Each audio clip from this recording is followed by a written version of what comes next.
De verdad, quiero decirles que me la he pasado muy bien con cada uno de ustedes. Pastor, muchísimas gracias. A los líderes, a los jóvenes, la verdad, honro mucho el trabajo que están haciendo estos jóvenes. Honro mucho las alabanzas. Honro mucho, la verdad, cómo el Espíritu Santo se mueve en este lugar. Así que, la verdad, déjenme decirles, tienen una iglesia preciosa, maravillosa.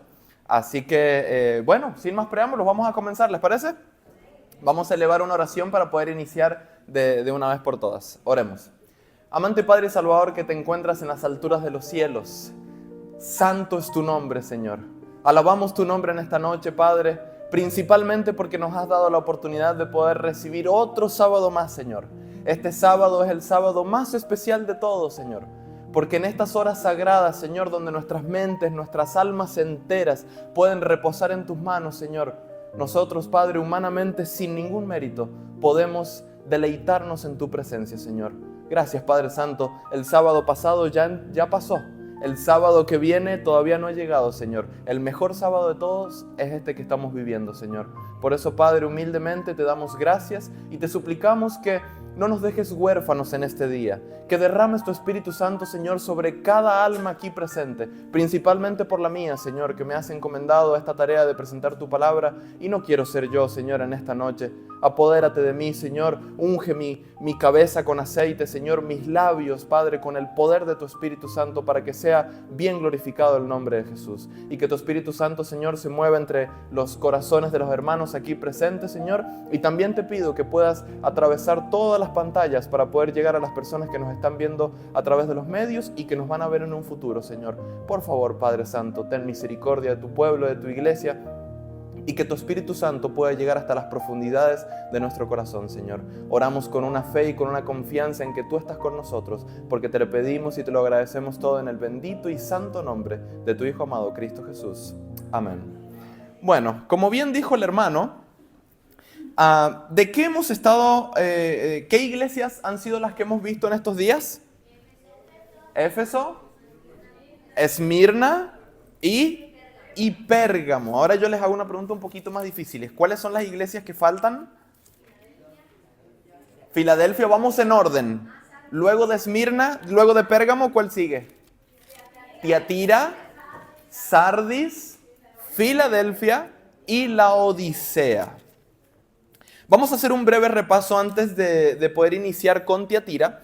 Vamos a hacer un breve repaso para poder ir entendiendo todo lo que es la línea de tiempo de este periodo histórico del cristianismo. Primero, ¿se acuerdan? Comenzaba con la iglesia de Éfeso, comenzaba en el año 31 después de Cristo hasta el año 100 de Cristo. Amén, gloria al Señor por el hermano. Ese periodo fue un periodo maravilloso, la iglesia apostólica predicaba, tenía fervor, amaba a Cristo, mas sin embargo en el último tiempo se estaba olvidando de ese amor al Señor. Luego del año 100 al año 313 fue la iglesia de Esmirna, ¿verdad? La iglesia agridulce. Era una iglesia, un periodo histórico donde se derramó mucha sangre y tristemente los apóstoles pasaron muchas aflicciones y demás, mas sin embargo seguían luchando ellos. Luego del 313 al 538 vino un periodo un poquito más difícil. En el periodo anterior vimos que Satanás quería destruir la iglesia desde afuera. Y en este último periodo que hemos visto, podemos ver que Satanás se infiltró dentro de la iglesia por medio de los emperadores romanos para contaminar a la iglesia. Porque ya pudimos ver, ¿verdad?, que cuando un ser humano peca, cae en pecado, se cede a la tentación, es más fácil que Satanás nos manipule y nos domine, ¿verdad? El pecado nos aleja de Dios. En esta tarde nos toca ver la iglesia de Tiatira y la iglesia de Sardis. La iglesia de Tiatira, para aquellos que no saben, significa sacrificio de penitencia. ¿Sacrificio de qué? De penitencia. A lo largo del desarrollo del tema vamos a descubrir por qué se llama sacrificio de penitencia. Esta iglesia va desde el año 538 hasta el año 1517.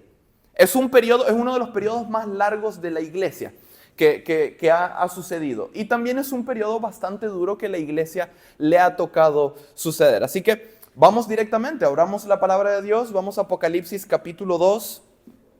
Vamos a leer el versículo 18. Quiero escuchar un fuerte amén cuando lo tengan. Ah, ya estaban listos ustedes, no me habían dicho. Lean conmigo, vamos a leer el versículo 18 y dice: y escribe el ángel de la iglesia, ¿en dónde? En Tiatira. ¿Y qué dice? El Hijo de Dios, el que tiene ojos como llama de fuego y pies semejantes a bronce bruñido, dice esto.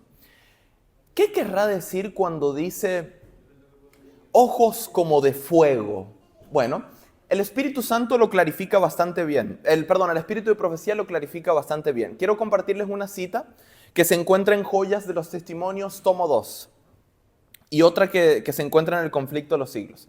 Joya de los Testimonios, tomo 2, página 287, dice: la mirada de Jesús, penetrante como fuego, examina el corazón y descubre lo más oculto del alma.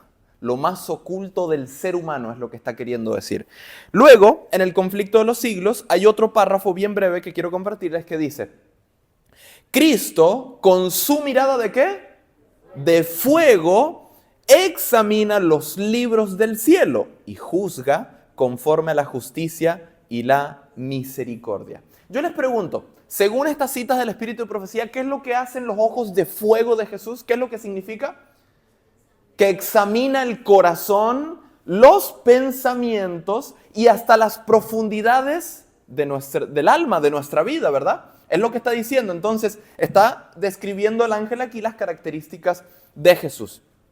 Ahora vayamos a leer el versículo 19. Dice: yo conozco tus obras y amor y fe y servicio y tu paciencia, y que tus obras postreras son más que las primeras. Interesante. Ya estas palabras las hemos desglosado en la semana. La palabra obras sabemos que se refiere a obras inclinadas hacia la misión. Es decir, los apóstoles estaban teniendo obras que se inclinaban a lo que es la obra misionera. Eran obras buenas. La palabra amor aquí, que se traduce al griego, es la palabra ágape, que sabemos que la palabra ágape es un amor desinteresado, es un amor que no tiene condición, es el amor que el Señor tiene. Y luego vemos que dice fe, servicio y tu paciencia, que la palabra paciencia se traduce aquí a perseverancia. Ya lo hemos visto en estos días. Ahora, pero me llama la atención que dice que tus obras postreras, es decir, las obras últimas, ¿qué más dice? Son más que las primeras. Interesante, ¿verdad? Es decir, en este periodo podemos ver que en el último periodo de Tiatira, las obras de Tiatira eran mucho mejor que las obras primeras. Bueno, les voy a contar un poquitito del contexto histórico.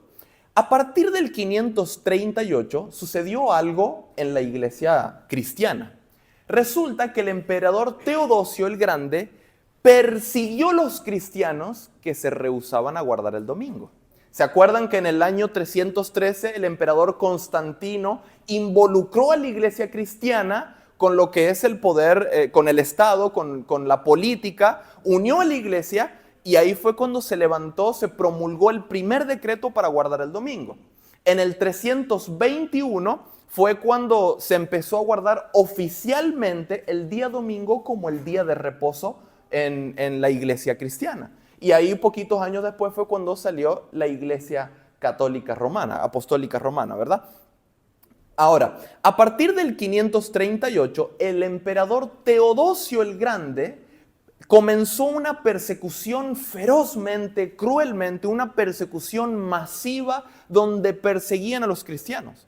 Los persiguieron por un periodo de 1260 años, ya lo vamos a ver cómo lo describe la Escritura con una precisión increíble. Pero resulta que esa persecución duró hasta 1798, es decir, casi 13 siglos, más de un millennial de persecución. Imagínense, todo el poder romano y todas las huestes que pertenecían a Roma persiguiendo a los cristianos.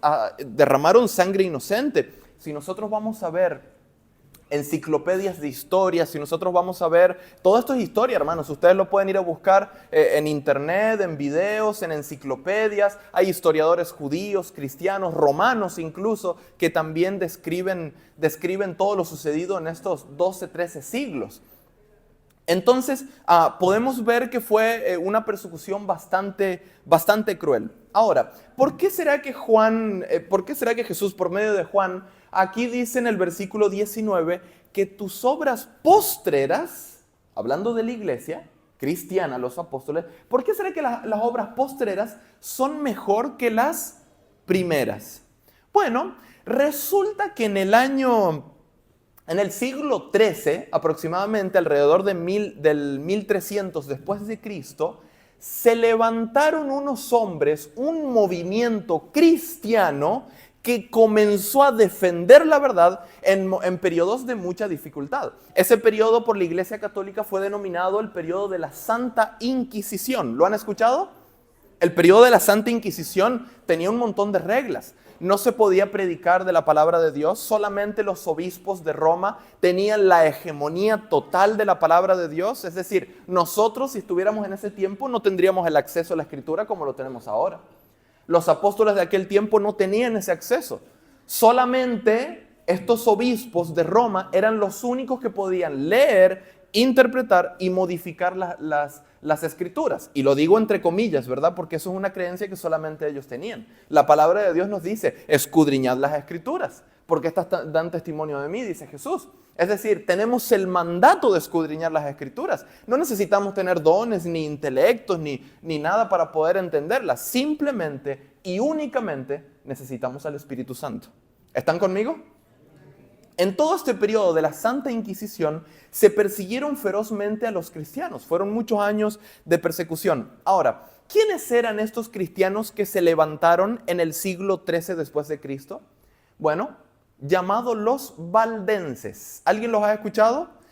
Había un hombre que se llamaba Pedro Baldo, que fue el primero que se levantó, y es increíble porque cuando nosotros vamos a ver historia y cuando vamos a leer el conflicto de los siglos, los animo a que lo estudien, no que lo lean, que lo estudien. Resulta que vamos a ver que estos hombres, los valdenses, como era prohibido predicar del evangelio, ellos en las universidades iban a escondidas a llevar el mensaje, a predicar del evangelio, a predicar la verdad, a escondidas lo llevaban porque era prohibido completamente predicar el mensaje en aquellos tiempos.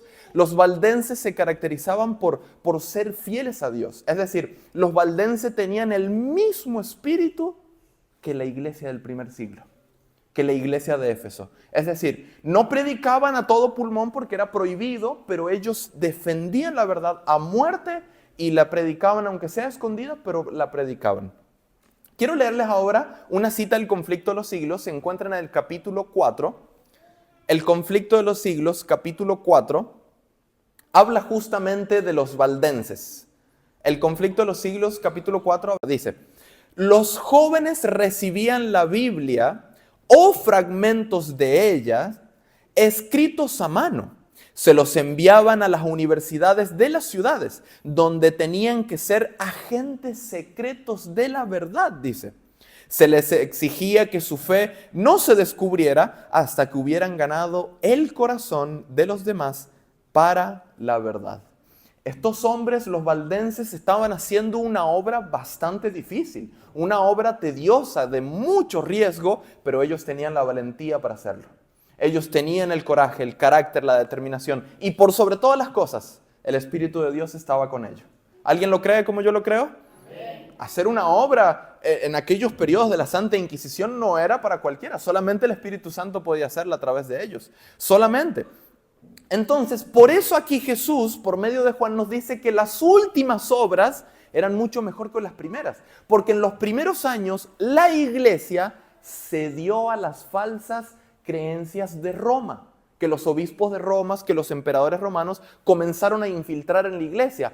Pero luego del siglo XIII fue cuando se levantaron estos valdenses que empezaron a defender la verdad, y el cristianismo y la palabra de Dios, gracias a ellos, no cayó en esos periodos de mucha oscuridad. Ahora, vamos a leer el versículo 20 porque vemos, si recordamos, Jesús siempre tiene una reprensión, tiene una promesa para cada una de las iglesias. En el versículo 20 podemos ver una desconformidad de Jesús. Capítulo 3, versículo 20, lean conmigo. Dice: pero tengo unas pocas cosas contra ti, dice Jesús, que toleras a esa mujer Jezabel, que se dice profetiza, enseña y seduzca a mis siervos a fornicar y a comer cosas sacrificadas a los ídolos. Yo me pregunto, ¿qué tiene que ver Jezabel en toda esta historia? Porque Jezabel, ¿se acuerdan? Era la esposa del rey Acab. Y el rey Acab ministró como rey en Israel aproximadamente 800, 900 años antes de Cristo. Y este periodo podemos ver que estamos hablando aquí desde el 500, es decir, del siglo V hasta el año 1500 después de Cristo. Es decir, han pasado aproximadamente alrededor de más de un millennial. Casi 2 millennials han pasado desde la historia de Jezabel con el rey Acab y Elías y todos esos hasta estos tiempos. Yo me pregunto, ¿qué tiene que ver Jezabel en esta historia? Interesante, ¿verdad? Bueno, lo que Juan nos está queriendo decir, lo que Jesús nos está queriendo decir, que hay una mujer o un sistema con las características de esta mujer. Y para poder entender el mensaje profético oculto que encontramos aquí, necesitamos ir a conocer Jezabel, ¿verdad? Vamos a Segunda de Reyes. Segunda de Reyes. Vamos a volver a los tiempos antiguos. Segunda de Reyes. Vamos a leer el capítulo 9, versículo 22. Y quiero pedirles que sean bien atentos con las características, porque vamos a ver que esta mujer Jezabel era bien buena, por cierto, ¿verdad? Bien buena, todos la habremos querido como madre, ¿verdad?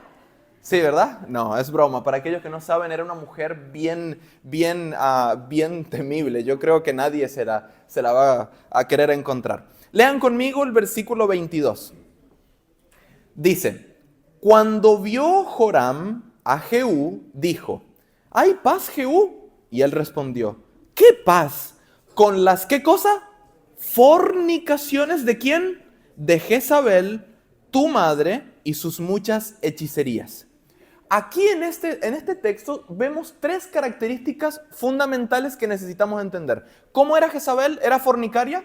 Sí, era fornicaria. ¿Se hacía llamar madre? Sí, se hacía llamar madre. ¿Era una hechicera? Sí, también era una hechicera. Interesante, ¿no? Porque al descubrir las características de esta mujer, vamos a poder interpretar de quién está hablando en Apocalipsis capítulo 3, en la iglesia de Tiatira. Ahora, vamos a irnos a Primera de Reyes. Primera de Reyes capítulo 16. Primera de Reyes capítulo 16. Vamos a leer del versículo 30 en adelante. Vamos a ver lo que nos dice la escritura. Dice: y reinó Acab, hijo de Omri, sobre Israel en Samaria 22 años. Y Acab, hijo de Omri, hizo lo malo ante los ojos de Jehová, más que todos los que reinaron antes que él, porque le fue ligera cosa andar en los pecados de Jeroboam, hijo de Nabat, y tomó por mujer ¿a quién? A Jezabel. Yo les pregunto, ¿Acab era esposo de Jezabel? Sí, era esposo de Jezabel, hija de Etbaal, rey de los Sidonios, y fue y sirvió. ¿A quién sirvió? A Baal. ¿Y qué más hizo? Y lo adoró. Interesante. Ya podemos ver varias características. Número 1, se hace llamar madre. Número 2, es fornicaria. Número 3, hace hechicería. Número 4, ¿a quién adora? A Baal. Número 5, su esposo la ayuda en todos sus encantos y en todas sus travesías. Sí, su esposo lo ayuda. Interesante, ¿verdad? Ahora, vamos a ver en esta historia que hay un grande conflicto en todo esto. Vamos a ver que esta historia nos demuestra cómo es el conflicto cósmico manifestado aquí en la tierra. Literalmente, la historia de Jezabel contra Elías, el profeta de Dios, podemos ver que es el mismo conflicto que se repite por los siglos de los siglos. Es interesante, vamos a leer el capítulo 18, versículo 17 en adelante. Vamos a ver que hubo un grande conflicto en aquellos tiempos. Versículo 17 al 19 vamos a leer, dice: Cuando Acab vio a Elías, le dijo: ¿eres tú el que turbas a Israel?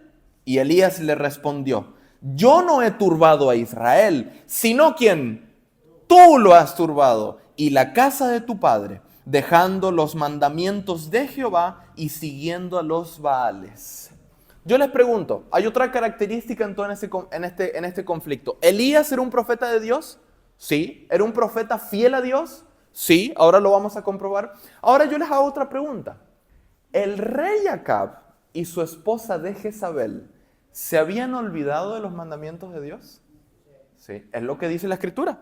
Es lo que le dice. Elías, ¿qué es lo que le está diciendo?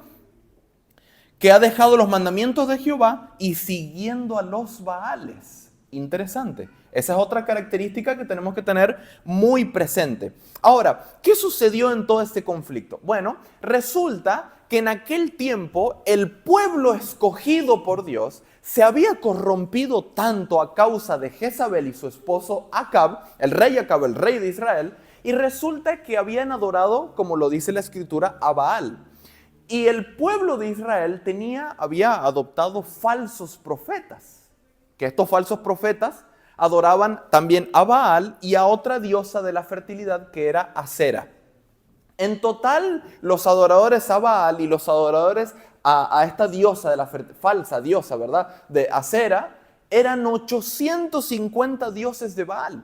Y resulta que el profeta Elías los desafía, los enfrenta. Yo les estoy resumiendo la historia para poder avanzar rápido en el tema, pero yo sé que ustedes ya lo saben.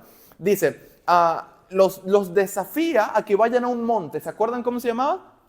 El Monte Carmelo. Y resulta que fueron los 850 profetas de Dios, tenían que levantar un altar, poner un animal, un macho cabrío, ponerlo sobre unas rocas, echarle agua, y ellos tenían que orar a su Dios pidiéndole que haga ¿qué cosa?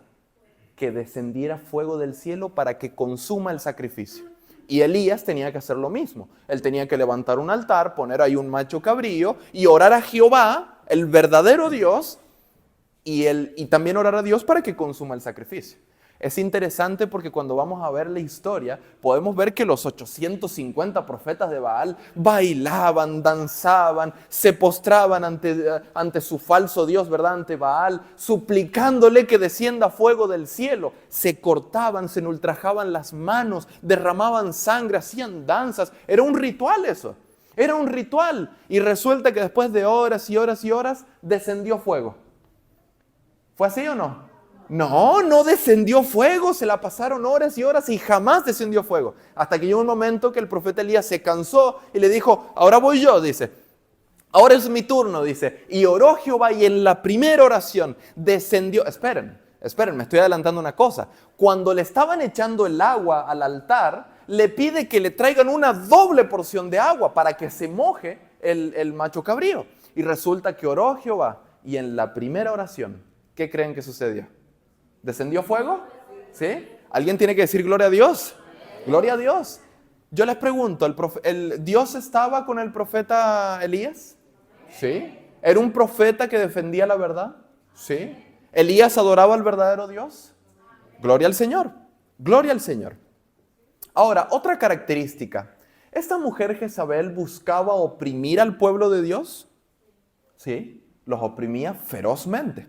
Miren lo que dice Primera de Reyes, capítulo 18, versículo 4. Vamos a volver al versículo 4. Dice, porque cuando Jezabel destruía a ¿quiénes? a los profetas de Jehová, Abdías tomó a 100 profetas y los escondió de 50 en 50 en cuevas y los sustentó con pan y agua. Yo les pregunto de nuevo, ¿esta mujer Jezabel oprimía al pueblo de Dios? ¿Sí? A los que tenían la verdad eran oprimidos por este poder. Miren lo que dice el capítulo 19, versículo 1 y 2. Dice, Acab dio a Jezabel la nueva de todo lo que Elías había hecho. Es decir, después de toda esta batalla, sucede esto, de cómo había matado a espada a todos los profetas. Entonces envió Jezabel a Elías un mensajero diciendo, así me hagan los dioses y aún me añadan, si mañana a estas horas yo no he puesto tu persona como la uno de ellos. ¿Qué es lo que quería hacer Jezabel ahí? Matar a Elías. Quería ponerlo a Elías en muerte a espada, como habían muerto muchos de los profetas, de los falsos profetas que adoraban a Baal. Es decir, yo les pregunto ahora de nuevo, ¿esta mujer Jezabel y su esposo querían oprimir a Elías? Sí. ¿Querían matarlo? ¿Oprimían a los profetas de Dios? Sí. Ahí está la característica de la que les estoy hablando. Es decir, este conflicto que nosotros vemos aquí entre el profeta Elías, Jezabel y el pueblo de Dios, en medio de una apostasía tan grande que habían, porque se habían olvidado de Jehová y estaban adorando a falsos dioses, comiendo los sacrificios que se debían de entregar a Jehová, se los comían ellos, y eso era un pecado. Eso era un pecado porque el animal, ¿a quién representaba? A Jesús. A Jesús. Entonces, podemos ver que todo este conflicto cósmico, toda esta apostasía tan grande que hay, nos refleja la magnitud del conflicto cósmico entre el bien y el mal, entre la luz y las tinieblas manifestado en este mundo. Ahora, si nosotros vamos a repasar en las características que tiene esta mujer, comienza a cobrar más sentido el mensaje a Tiatira. Quiero hacer un repaso de las características. Podemos ver, ¿no?, que esta mujer se hacía llamar madre. Sí. ¿Era una mujer hechicera? Sí. ¿Era fornicaria? Eso la hace una ramera, ¿verdad? La hace una ramera. Presten atención a las características. ¿Era una mujer idólatra? Sí. ¿Se había corrompido y estaba adorando a falsos dioses? Sí, lo estaba haciendo. Y puntualmente a Baal. Dice, ¿una mujer que dejó los mandamientos de Dios? Sí. ¿Tenía un esposo y fuerzas que la ayudaban en todas las cosas que ella quería hacer? Sí. ¿Habían profetas que habían salido de ella, que eran como sus hijos? Sí. ¿Que apoyaban su causa? Sí, definitivamente. ¿Había un pueblo débil? ¿Había un pueblo débil que no tenía valentía? Sí, había un pueblo débil. Y por último, ¿había un remanente? Sí. ¿Quiénes? ¿Elías y los profetas? ¿Los 100 profetas? Sí. Cuando nosotros vamos a estudiar Apocalipsis, vamos a descubrir que Apocalipsis habla de dos iglesias. La palabra mujer en Apocalipsis, en profecía mejor dicho, la palabra mujer representa una iglesia. Recordemos cómo el pueblo de Dios se hace llamar como la esposa de Jehová. Por ejemplo, en Jeremías capítulo 31 y 32 dice Jehová, yo fui un esposo en el pacto que hice en el Sinaí con los israelitas. Es decir, a lo largo de las escrituras, en Efesios capítulo 6, versículo 5, capítulo 5, versículo 25, podemos ver que el apóstol Pablo hace una comparativa entre la esposa y la iglesia, haciendo una comparativa de que, amados, dice, amen a sus esposas, dice Pablo, así como Cristo amó a la iglesia. Es decir, las escrituras a lo largo de la historia nos demuestran que mujer representa ¿qué cosa? ¿Una iglesia? Representa una iglesia, ¿verdad? Entonces, cuando nosotros vamos a ver el libro de Apocalipsis, quiero que vayan yendo a Apocalipsis, vamos a notar que habla de dos mujeres. En el capítulo 12 vamos a encontrar una mujer o una iglesia que es una iglesia pura, que representa al pueblo de Dios. Pero en Apocalipsis 17 encontramos a otra mujer, un poquito misteriosa en sus características. Quiero que vayan conmigo a Apocalipsis capítulo 17, versículo 1. Es bastante interesante, la verdad, lo que descubrimos aquí. Apocalipsis 17, versículo 1. ¿Lo tienen conmigo? Dice, vino entonces uno de los 7 ángeles que tenían las 7 copas y habló conmigo diciéndome, aquí está hablando Juan, ¿verdad? Ven acá, te mostraré la sentencia contra la gran ramera, la que está sentada sobre muchas aguas. Cuando habla de que esta mujer ramera está sentada sobre muchas aguas, está hablando de que está sentado sobre muchas muchedumbres de gentes. Miren lo que dice el versículo 15 del mismo capítulo. Dice, me dijo también, las aguas que has visto donde la ramera se sienta, ¿son qué cosa? Pueblos, ¿qué más? Muchedumbres, naciones y ¿qué más? Y lenguas. Es decir, esta ramera, esta mujer ramera, se sienta sobre, es decir, cuando dice se sienta, quiere decir que tiene el dominio sobre naciones, pueblos, tribus, o en otras palabras, del mundo entero. Yo les pregunto, no hace falta que me respondan, yo sé que todos sabemos la respuesta, pero de todas las iglesias en el mundo, ¿cuál es la iglesia que ha fornicado, que es una ramera, y que es simbólica, claro, y que tiene el poder sobre todas las naciones y que todo el mundo? Interesante, ¿verdad? Interesante. Ahora yo les pregunto, ¿cómo describe acá el ángel a esta mujer ramera? ¿Como una ramera? ¿La describe como una ramera? ¿Sí? Son palabras bíblicas las que estoy mencionando porque no quiero que después se me vayan a enojar conmigo, ¿verdad? Porque a veces son temas muy delicados y por ahí uno se enoja con el predicador, pero yo no soy, yo estoy leyendo lo que dice acá, ¿verdad? ¿Qué es lo que dice acá? Ven acá, te mostraré la sentencia contra la gran ramera. No lo digo yo, lo dice Juan, lo dice el ángel. Vayan a enojarse con el Señor, no conmigo. Entonces, yo les pregunto, ¿Jezabel era una ramera también? ¿Era fornicaria? Sí, la primera característica. Miren lo que dice el versículo 2. Con la cual ha fornicado los reyes de la tierra y los moradores de la tierra se han embriagado con el vino de su fornicación. Interesante, es una iglesia que ha fornicado, que se ha prostituido porque se ha unido contra los reyes de la tierra, o en otras palabras, con poderes políticos. Interesante esta iglesia, ¿verdad? Ahora, cuando dice acá el vino de su fornicación, quiere decir falsas doctrinas. En las escrituras podemos ver que las escrituras hablan de 2 vinos, el vino del puro, que es el vino de uvas puro, y está el vino fermentado, contaminado. Entonces, cuando habla acá del vino de su fornicación, ¿qué quiere decir? Que es un vino intoxicado. ¿Hablando de qué? De falsas doctrinas, falsas creencias. Ahora yo les pregunto, según el versículo 2, ¿es una mujer que ha contaminado las doctrinas o en otras palabras que ha hecho hechicería? ¿Sí? Interesante, ¿verdad? Tienen las mismas características.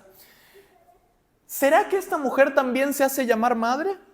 Miren lo que dice el versículo 5. Y en su frente tiene un nombre escrito, un misterio. Babilonia la Grande, y ahí viene la parte importante. La madre ¿de quién? De las rameras y de las abominaciones de la tierra. Yo les pregunto, ¿esta iglesia se hace llamar madre? Sí, se hace llamar madre.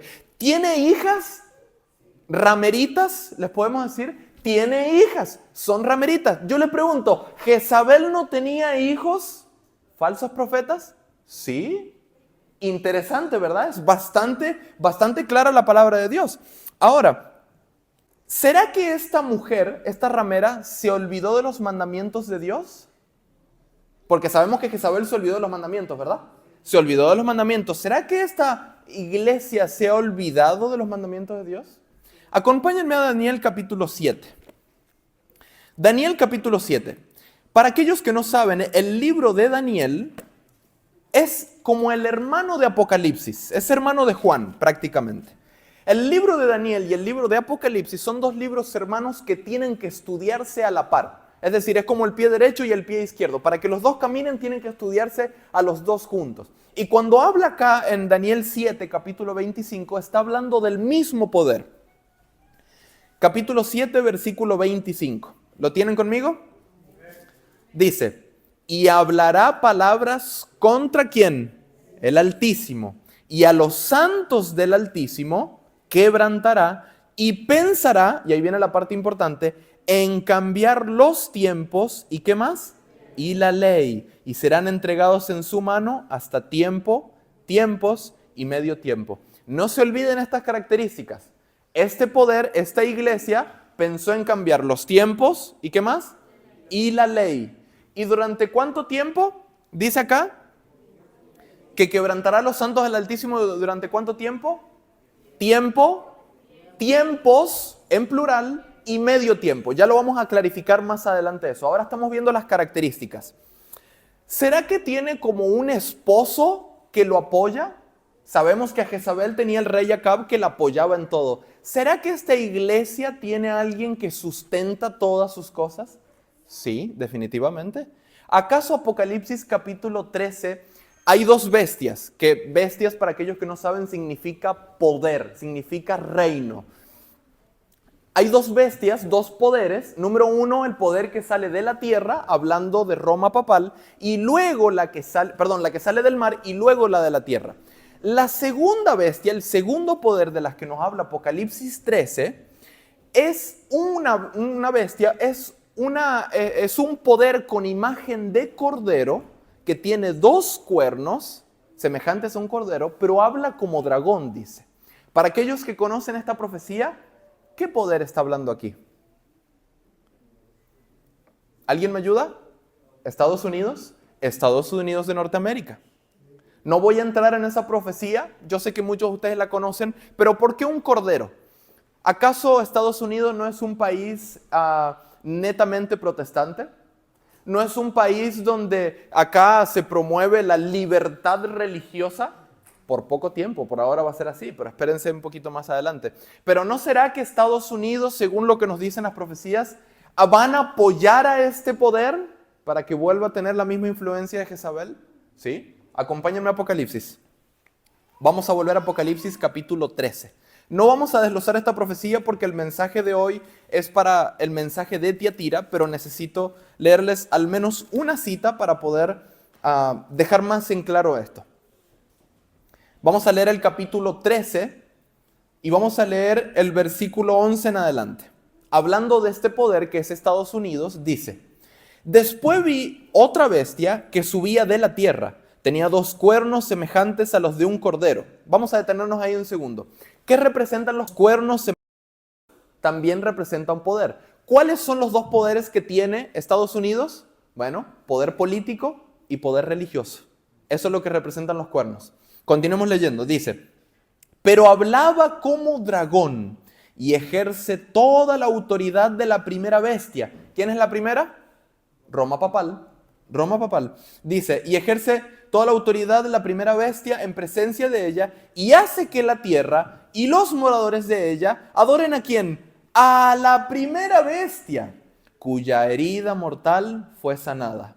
Yo les pregunto, este poder político religioso, Estados Unidos de Norteamérica, ¿no va a ayudar a la primera bestia? ¿No va a ayudar a Roma papal? ¿Sí? Es lo que dice ahí. ¿Qué es lo que dice? Ejerce toda la autoridad ¿de quién? De la primera bestia en presencia de ella. Toma todo el poder que tiene Roma papal, lo tiene y lo ejerce en frente de ella. ¿Y qué más dice? Y hace que todos los moradores de la tierra adoren a la primera bestia. Es decir, Estados Unidos hace que todos los moradores de la tierra adoren a Roma papal. Eso todavía no ha sucedido. Esa es la profecía, la última profecía que estamos esperando. Literalmente, hermanos, ya se ha cumplido absolutamente todo. Esto es lo último que nos queda. Es lo último, definitivamente. Ahora, ¿será que en estos últimos tiempos hay un pueblo sin valentía que no está predicando la verdad? Sí, está pasando exactamente igual. ¿Será que la iglesia en estos tiempos conoce las verdades y no las está predicando igual que como en los tiempos de Jezabel? Sí. Pero al mismo tiempo hay un pequeño remanente así como lo era Elías. Alguien tiene que decir gloria a Dios. Hay un pequeño remanente que está predicando las verdades. Hay un pequeño grupo, es bien pequeñito, pero lo está predicando. Mis queridos hermanos, en todos los peores momentos de la historia, Dios siempre ha tenido un remanente fiel. Siempre, absolutamente siempre, y siempre lo habrá. Ahora quiero saltar un punto interesante. ¿A quién adoraba Jezabel y Acab? A Baal. Interesante, ¿verdad? ¿A quién adora esta mujer, a esta iglesia? Adora al dios Sol Mitra, ¿verdad? Bueno, Baal es conocido como el dios de la tormenta o el dios de la lluvia. En algunas regiones también es conocido como el dios de la fertilidad, a pesar de que la diosa de la fertilidad era ¿cómo? Acera, exactamente, la diosa Acera era la diosa de la fertilidad. Pero en algunas otras regiones, a Baal también se lo determina como el dios del sol, ya que el nombre Baal está abreviado, pero el nombre completo es Baal Ahad. Baal Ahad sería el nombre completo, y ese es el nombre que nos lleva a pensar, nos lleva a concluir, es decir, teólogos nos confirman este hecho, que Baal representa al dios Sol Mitra. Es decir, Jezabel, ¿a quién estaba adorando? ¿Al sol? Sí, estaba adorando al sol, es lo que representa Baal. ¿Y esta iglesia a quién adora? Supuestamente a Dios, pero en el día domingo. Ahora, uno puede decir, ay, Eric, pero la iglesia católica adora a Dios, al mismo Dios que nosotros, solo que en diferente día, no hay problema. Bueno, yo les pregunto, ¿el sol es creación de Dios? Necesito que me ayuden. ¿El sol es creación de Dios? Sí. ¿Es creado como objeto de adoración? No. ¿Dios creó al domingo como día de adoración? No. ¿Y qué pasa si lo ponemos como objeto de adoración? ¿Es idolatría? Es idolatría, porque el domingo no fue creado para la adoración. Al igual que el sol, tampoco es un objeto de adoración. Entonces, ya sea un objeto o un día, termina siendo idolatría. Y estamos infringiendo el primer mandamiento. ¿Qué es lo que dice el primer mandamiento? No tendrás dioses ajenos delante de mí. ¿Verdad? Es lo que hace Satanás. Ir contra la ley de Dios. Es lo que ha hecho siempre, ir contra la ley de Dios. Quiero leerles una cita del Espíritu y Profecía. Les pido por favor a los del audiovisual que la puedan pasar en pantalla, cosa que los hermanos puedan leerla, porque es bien importante lo que vamos a leer ahora. El conflicto de los siglos, página 51. Nosotros vamos a ver que Satanás siempre, pero siempre ha ido contra la ley de Dios. ¿Por qué? Porque la ley de Dios es igual de santa que el mismo Dios. Alguien tiene que decir amén, hermanos. La ley de Dios es igual de perfecta. Y muchos van a decir, pero Eric, es difícil guardar la ley de Dios. Es imposible. Yo les pregunto, ¿ustedes creen que vamos a tener un Dios tan injusto para pedirnos algo que no podemos cumplir? Sería muy injusto Dios, ¿verdad? ¿Es posible guardar la ley? Sí, definitivamente, es posible. ¿Se puede? Sí. ¿Podemos tropezar? También, porque somos pecadores. Pero en el nombre de Jesús sí es posible honrar a Dios por medio de su santa y divina ley. ¿Alguien tiene que decir amén por eso? ¿Es posible? ¿Hay personas que lo han hecho? Sí, hay personas. Enoc fue uno. No el que tenemos aquí presente, pero el Enoc bíblico. Enoc fue uno, Elías fue otro, Elías fue otro, y así hay otros más. Bueno, lean conmigo el conflicto de los siglos, página 51. Dice, casi en cada concilio, el día de reposo que Dios había instituido era deprimido, un poco más en tanto que el domingo era exaltado en igual proporción. Así fue como la fiesta pagana llegó a ser honrada como institución divina, mientras que el sábado de la Biblia era declarado reliquia del judaísmo y se pronunciaba una maldición sobre sus observadores. Es interesante porque hoy en día el mundo protestante, las iglesias protestantes de afuera, mencionan que el sábado era para los judíos. Y eso es un pensamiento pagano que Satanás infiltró, porque en las Escrituras jamás dice que el sábado era para los judíos.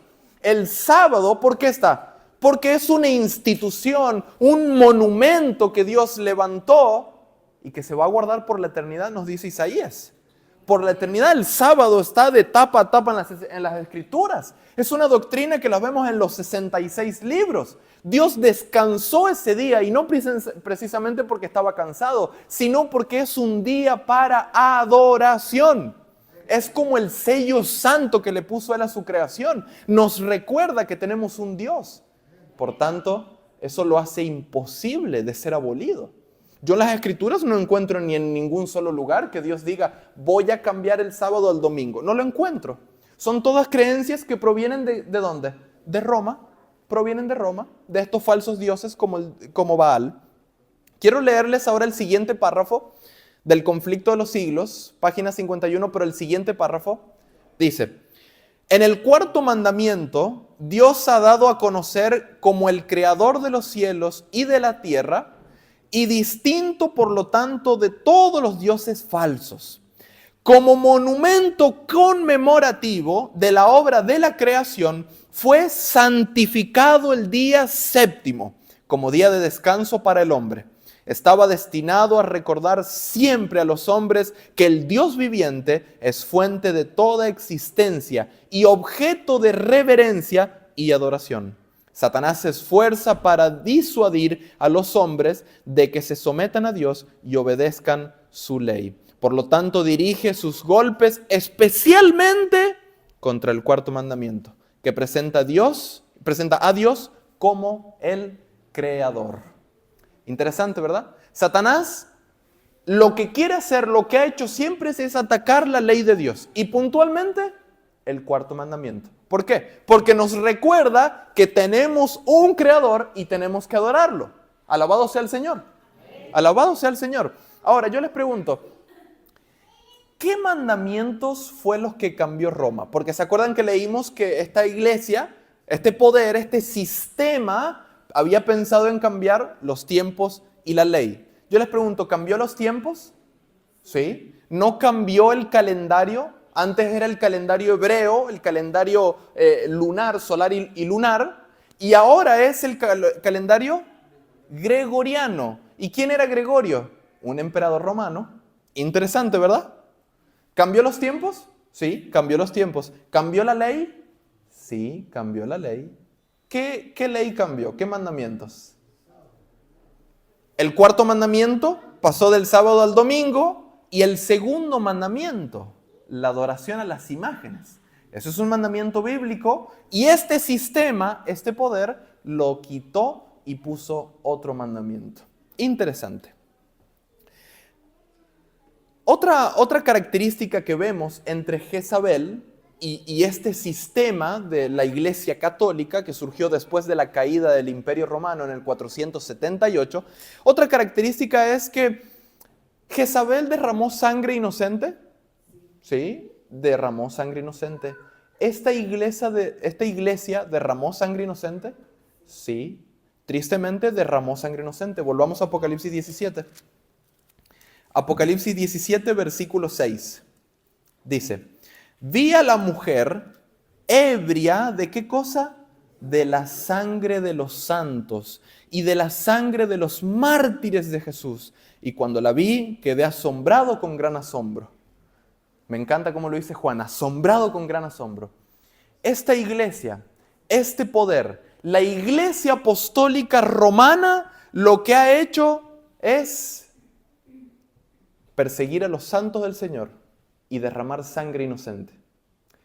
Los historiadores nos pueden revelar mucho más a detalle todo lo que ha sucedido en estos 1260 años y nos pueden describir muy claramente, dicen historiadores, que las páginas de las Escrituras están derramadas con sangre inocente.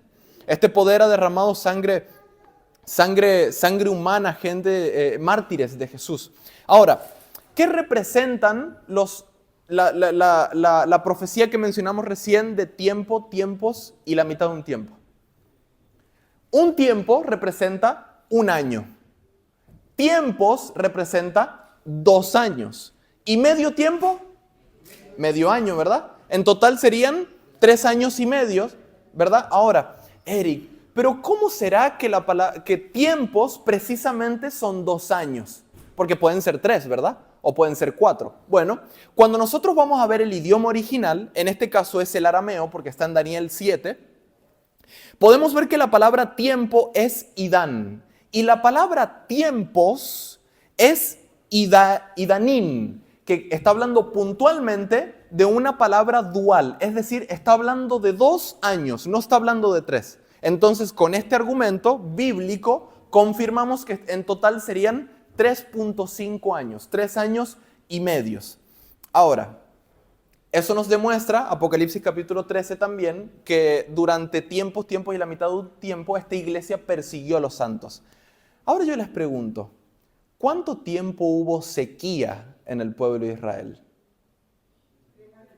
3 años y medio también, ¿sí?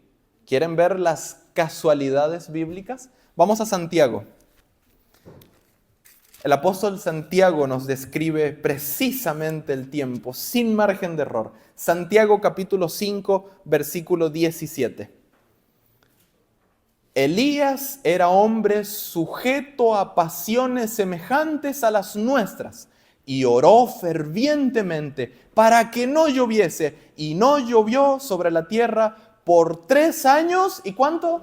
Y 6 meses. Interesante, ¿verdad? Ahora yo les pregunto, esta mujer que es Jezabel que encontramos en la iglesia de Tiatira, ¿quién es? ¿Será que es la iglesia católica? Sí, es la iglesia católica. La iglesia católica apostólica romana persiguió a los santos durante más de 12 siglos.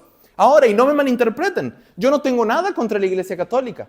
Hay gente hermosísima ahí dentro, hay gente con una fe inquebrantable, hay gente que ama a Dios verdaderamente, hay gente fiel, solamente que no tienen la luz de la verdad, pero hay gente que aman al Señor verdaderamente. Ahora, y es más, mis queridos hermanos, nosotros somos católicos. ¿Ustedes sabían eso?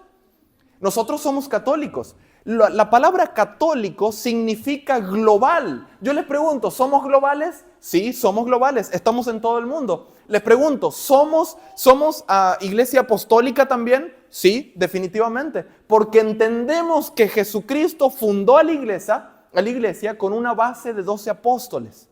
¿Y la piedra angular quién es? Cristo Jesús. Ahora, ¿pero somos romanos? No. No somos romanos, porque entendemos claramente que el imperio de Jesucristo no es un imperio terrenal, es un imperio 100% celestial y que no será destruido, alabado sea el Señor.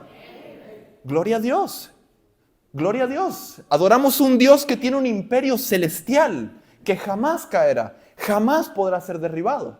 Bendito sea el Señor, hermano. Yo no sé dónde se congrega usted, pero yo estoy adorando al Rey de Reyes y Señor de Señores. Gloria al Señor. Ahora, necesito tomar agua, la verdad. Ahora, la iglesia de Tiatira era del año 538 hasta el 1517. La iglesia fue perseguida rotundamente. Derramaron sangre inocente a más no poder. La pregunta es, ¿cuál es la promesa del Señor para esta iglesia? Volvamos a Apocalipsis capítulo 2. ¿Cuál es la promesa del Señor Jesús para esta iglesia? Vamos a leer el versículo 26 en adelante.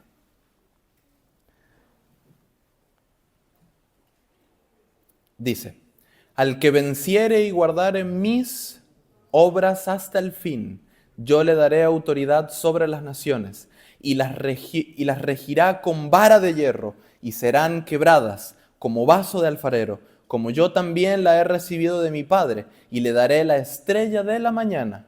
El que tiene oído oiga lo que el Espíritu dice a las iglesias. ¿Quién es la estrella de la mañana? Jesucristo. Miren lo que dice Apocalipsis 22, versículo 16. 22, versículo 16. Y yo, Jesús, he enviado mi ángel para daros testimonio de estas cosas en las iglesias. Yo soy la raíz y el linaje de David y la estrella resplandeciente de la mañana.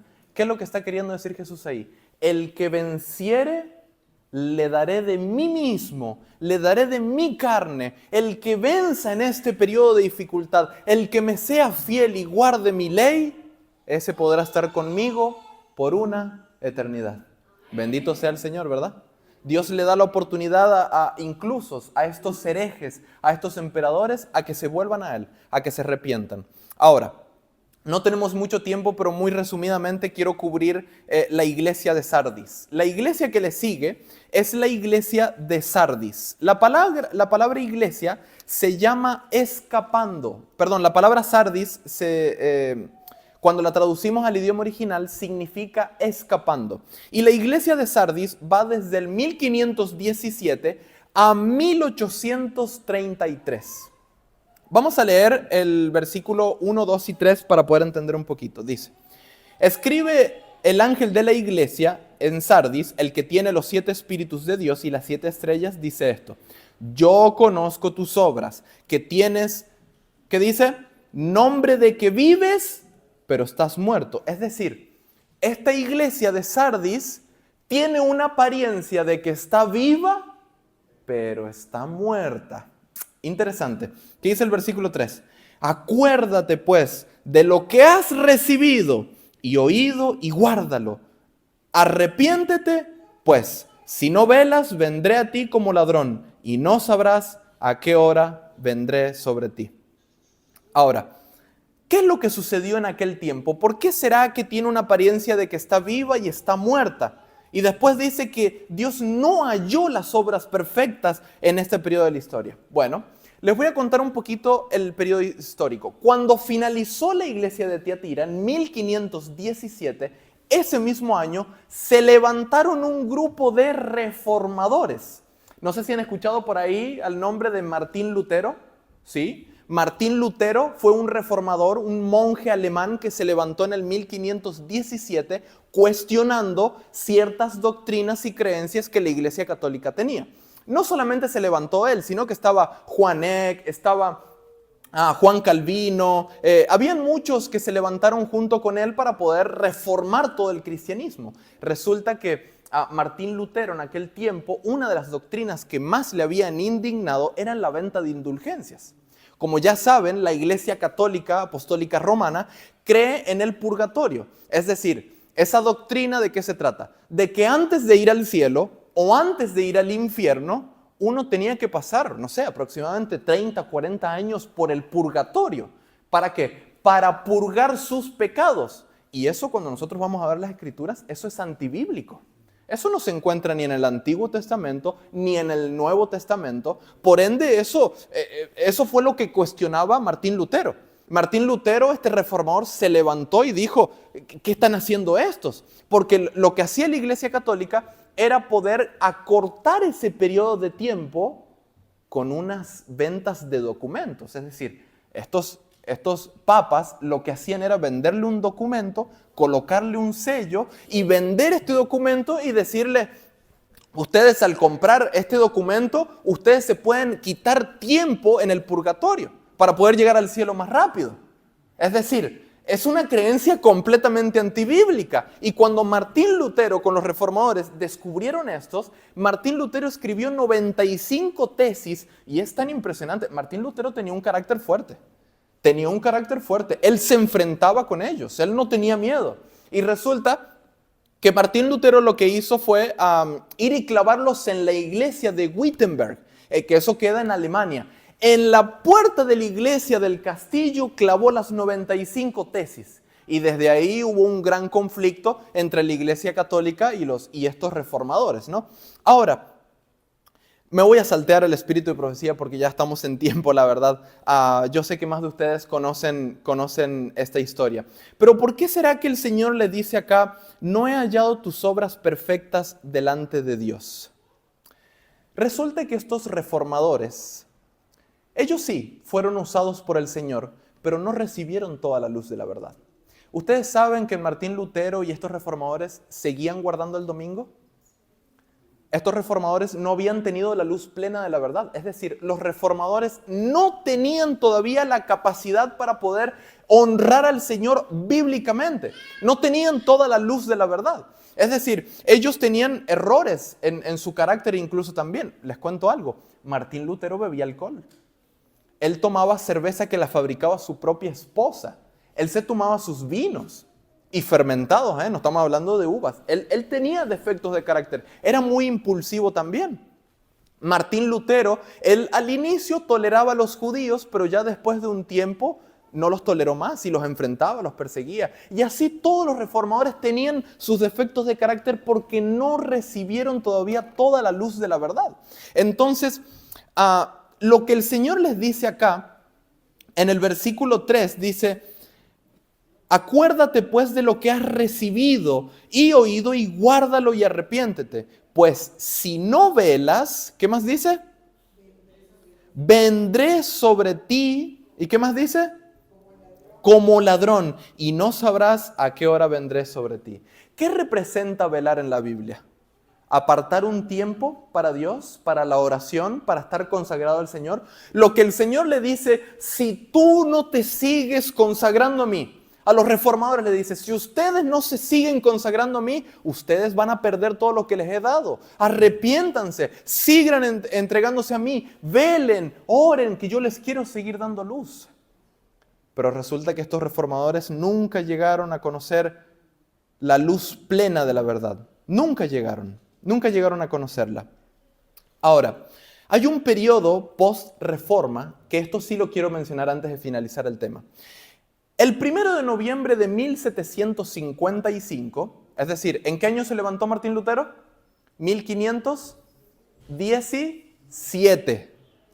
En 1755, unos años más adelante, después de la Reforma, se levantó la Contrarreforma, es decir, estos emperadores se levantaron los famosos jesuitas a pelear contra estos reformadores. Y en 1755 hubieron unos fenómenos astronómicos que llaman bastante la atención. El 1 de noviembre de 1755 hubo un gran terremoto en lo que es el Océano Atlántico, allá cerca de Lisboa.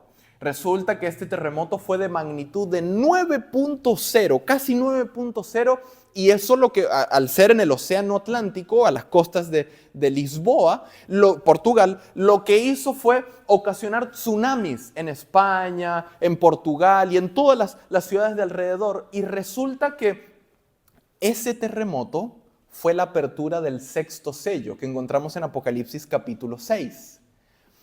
Hubo otro fenómeno, en aquel tiempo, en este evento, murieron alrededor de 100,000 personas con este terremoto. Fue una catástrofe terrible fue.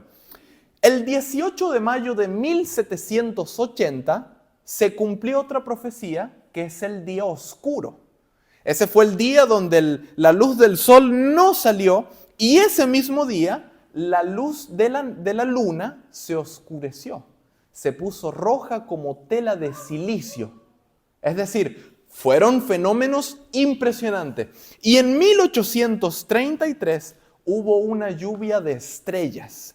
Se pudo apreciar muy bien de aquí, desde Norteamérica, y cuentan los historiadores, que parecía que el cielo se desplomaba. Miles y miles de meteoritos estaban cayendo en esa misma noche. Ahora, ¿por qué les cuento esto? Porque las Escrituras, Mateo capítulo 24, Lucas 21 y Marcos 13, nos habla de las señales del tiempo del fin. Y habla que luego de todas las señales, de las persecuciones, de que se entregarán unos a otros, de que apostatarán de la fe, de que será predicado el evangelio, de que vendrán falsos cristos, de que Satanás se disfrazará de Cristo. Después de todo eso dice, en Mateo 24, versículo 29 y 30 dice: inmediatamente después de esto, y ahí menciona los 4 fenómenos astronómicos, y luego dice que el Hijo del Hombre vendrá en las nubes del cielo, para recoger en las nubes a sus santos ángeles. Pero ¿saben cuál es el punto? En aquel tiempo pensaban que venía Cristo, pero resulta que esos eventos no eran los mismos de Mateo 24, porque en Mateo 24 no dice que la luna se va a poner como tela de silicio. Mateo 24 dice que la luna se va a oscurecer, no va a dar luz. Y el sexto sello sí dice que se va a poner como tela de silicio. Y el séptimo sello sí se va a abrir literalmente en los tiempos del fin. Entonces, en este periodo podemos ver, en el periodo de Sardis, podemos ver que se levantaron estos reformadores, Dios le dio luz, pero la luz que ellos adoptaron por su escasa, por no permanecer fieles, fue muy escasa y ellos no estaban listos para poder recibir a Cristo en las nubes. No estaban listos. Ahora, ¿cuál es la promesa para esta iglesia? Bueno, vamos al capítulo 3, versículo 4 en adelante. Dice, pero tienes unas pocas personas en Sardis que no han manchado sus vestiduras y andarán conmigo en vestiduras blancas, dice, porque son dignas. El que venciere será vestido de vestiduras blancas y no borraré su nombre del libro de la vida. Y confesaré su nombre, ¿delante de quién? De mi Padre y delante de sus ángeles. El que tiene oídos oiga lo que el Espíritu dice a las iglesias. De todas las promesas que el Señor hace a sus iglesias, la promesa que le hace a Sardis es una de mis favoritas. ¿Saben por qué el Señor les hace la promesa de que el que venciere, el que permaneciere fiel en aquel tiempo, el que agarre la luz que Dios le estaba dando en aquel tiempo, va a permanecer de vestiduras blancas? ¿Qué representan las vestiduras blancas en las Escrituras? Pureza, santidad, justicia. Las vestiduras blancas representan la pureza de Cristo, la santidad que Cristo tiene. Representan la justicia de Cristo en este mundo, en su reino eterno. Es decir, la promesa de Cristo es para estos reformadores y para esta iglesia de este periodo y para nosotros también.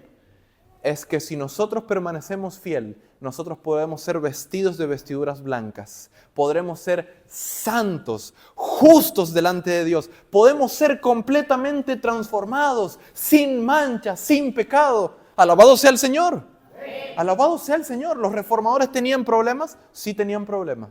Pero la promesa del Señor es que podían ser limpios, podían ser transformados, podían ver la gloria de Dios en algún día gracias a las promesas de nuestro Señor y Salvador Cristo Jesús. Alabado sea el Señor. ¿Y saben qué es lo más maravilloso? Que hoy en día esas vestiduras son simbólicas, pero va a llegar un día en que esas vestiduras ya no van a ser más simbólicas, van a ser vestiduras literales, como los dice la Escritura. La pregunta es en esta noche, porque podemos ver que la iglesia de Tiatira pasó sus dificultades, pero siempre hubo un remanente que le fue fiel al Señor por medio de la ley. Por eso es que hubo la persecución. En Sardis también podemos ver que a pesar de que los reformadores no recibieron toda la luz, hubo un remanente que fue fiel. Y ellos son los que van a recibir, los que recibieron de antemano las promesas del Señor. La pregunta para finalizar en esta noche es, ¿cuántos de nosotros queremos recibir las promesas del Señor? ¿Cuántos de nosotros queremos recibir las vestiduras blancas? Ser transformados de pies a cabeza, ser limpios, sin mancha de pecado. ¿Lo quieren como yo lo quiero?